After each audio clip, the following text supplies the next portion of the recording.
presented by Angel Music.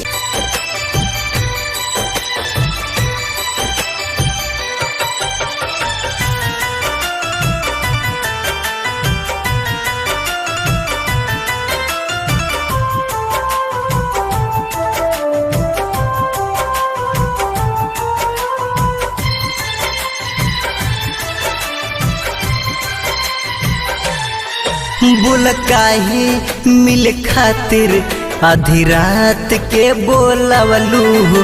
बोल काहे मिल खातिर आधी रात के बोलवलू। जाय सनम तू बारू हर जाई,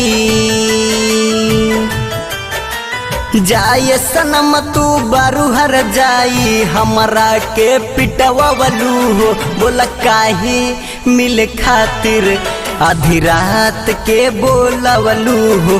बोल काहे मिल खातिर आधी रात के बोलवलू।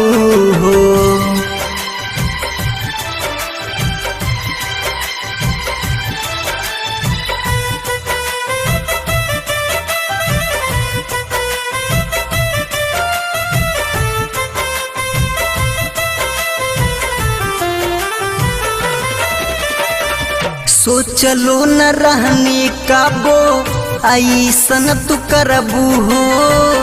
कवना गलतिया के खीस उतरबू हो। सोचलो न रहनी काबो ऐसन तू करबू हो। कवना गलतिया के खीस उतरबू हो। जावन दिन ना देखले रहनी, जावन दिन ना देखले रहनी, तावन दिन तू देखलू हो। बोल काहे मिल खातिर आधी रात के बोलवलू। बोल काहे मिल खातिर आधी रात के बोलवलू हो।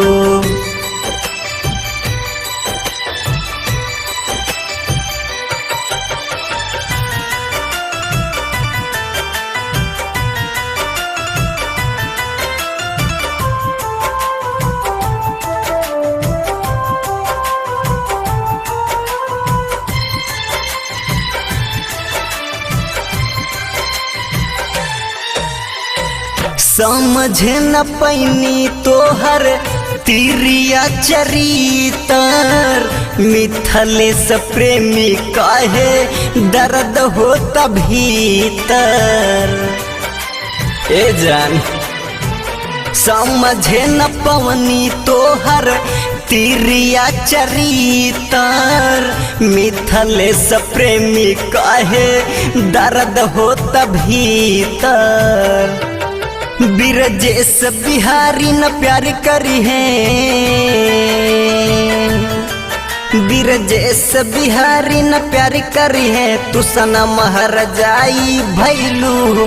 बोल काहे मिल खातिर आधी रात के बोलवलू। बोल काहे मिल खातिर आधी रात के बोलवलू हो।